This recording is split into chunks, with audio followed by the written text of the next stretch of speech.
From CBS News Bay Area, this is the Morning Edition. This morning, the life and legacy of the late Senator Diane Feinstein. We look back at her career here in the Bay Area and on the national stage, plus how she changed American society and paving the path for women, Feinstein's role as a trailblazer. The legacy she leaves behind is one that will be unmatched for certainly my lifetime. Good morning, and thanks for starting your day with us. Today is Saturday, September 30th. I'm Max Darrow. All across the Bay Area, California, and the nation, Americans are remembering Diane Feinstein. The longtime senator, former San Francisco mayor, and supervisor died Thursday night at the age of 90. Now, everyone from politicians to journalists to her constituents are telling their stories about how she affected their lives. I'm very sad, and it really makes me very grateful to have been able to cover her back to when she was mayor. I mean, she was an amazing person.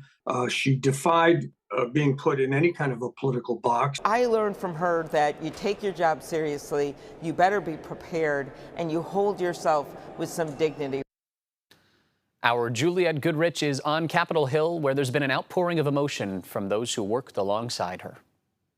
Here we are inside the nation's capital, and I can tell you today there were so many conversations about the late Senator Diane Feinstein as they all learned the news.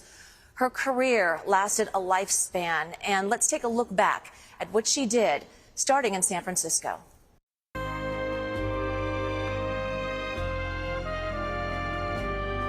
Well, I don't think the board has really done their homework when it comes to taxation. Diane Feinstein's storied political career began in San Francisco in 1969 when she was elected to the city's Board of Supervisors.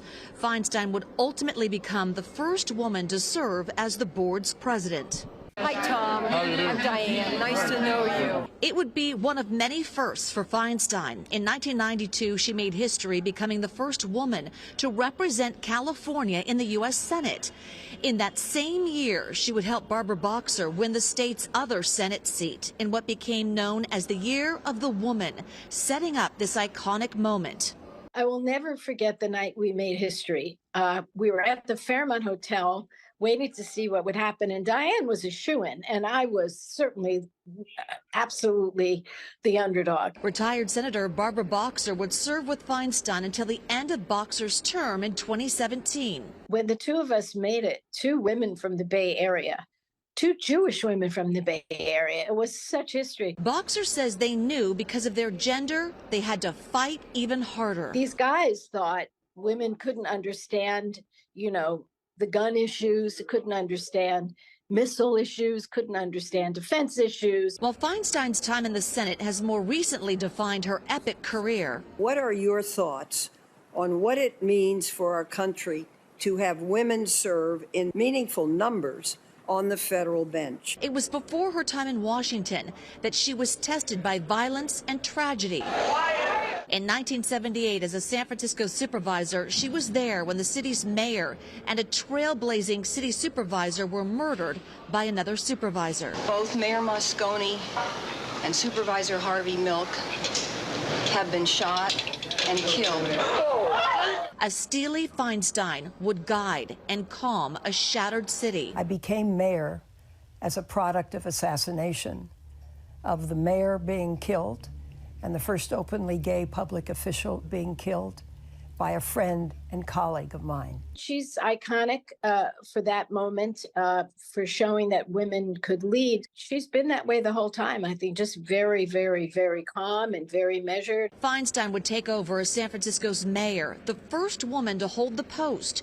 She would then win the job twice in 2 elections. While she was mayor, she earmarked more money for AIDS research in San Francisco than President Reagan did for the entire country. Feinstein would make an unsuccessful run for governor in 1990, but even in defeat, she was resilient and went on to become California's first female U.S. senator in 1992. Electing women senators was a big deal. And in 1992, we elected 2 women senators at the same time. And that's also going to be a very important part of her legacy. In her last election in 2018, she went up against then State Senate President Kevin De Leon. California's Democratic Party threw their support behind him, who was the more progressive candidate. Democrats made Feinstein's age an issue.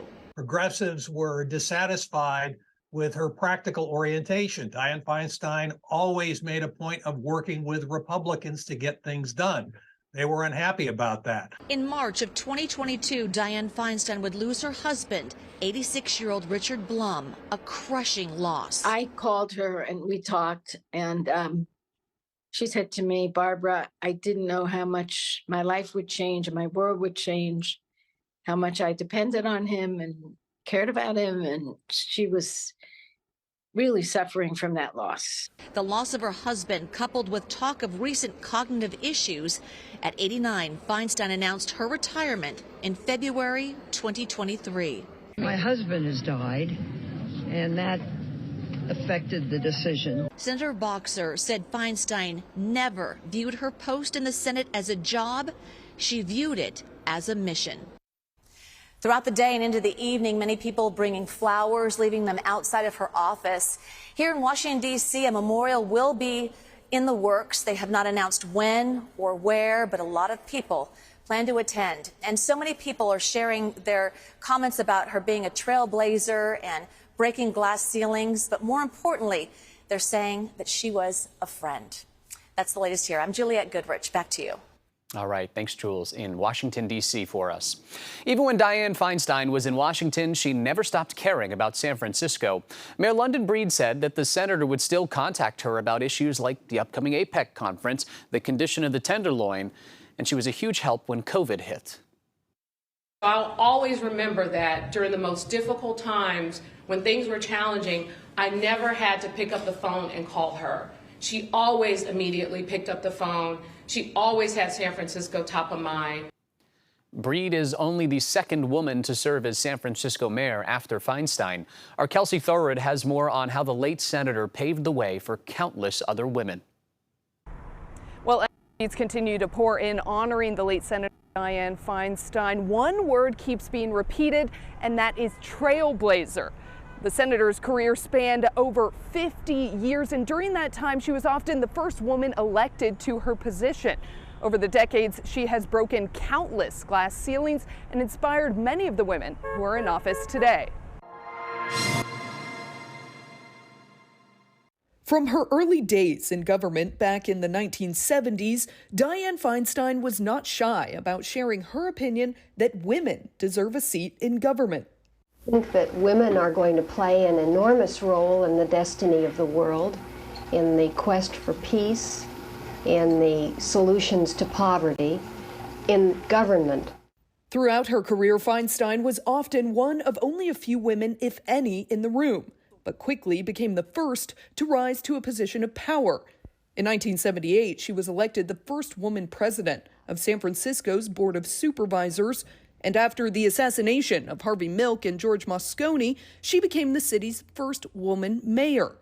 In 1984, while still in her position as mayor, Feinstein's name was floated as potentially becoming the vice presidential candidate on Walter Mondale's ticket.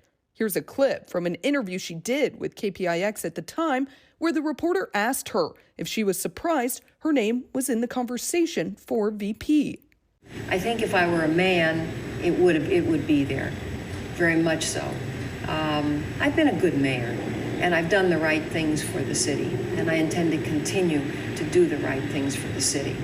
Feinstein was not ultimately picked as Mondale's running mate, but that didn't slow her down. In 1992, she was elected California's first female senator in what would become known as the Year of the Woman.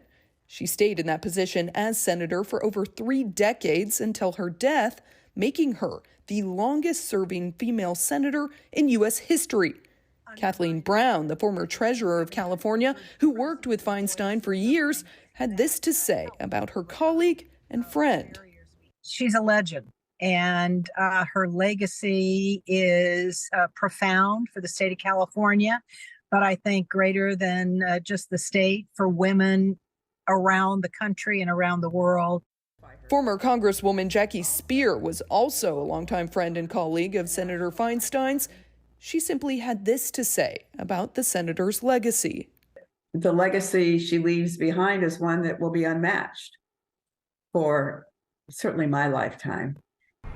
Now, leaders across the country as well as here locally have been sharing their stories about the late senator all day. We heard from Mayor Breed here earlier at City Hall. She shared a story where she said she actually thinks of Senator Feinstein still as the mayor of San Francisco, and that's because she would often call her office and give advice. Kelsey Thorud reporting there. Ahead in our next half hour, Governor Gavin Newsom pays tribute to Diane Feinstein. But now the clock is ticking for him to appoint someone to fill the late senator's seat. We'll have more on that at 7:30. Switching gears, let's get a quick check of the weather with First Alert Chief Meteorologist Paul Hagan. Hey, Paul.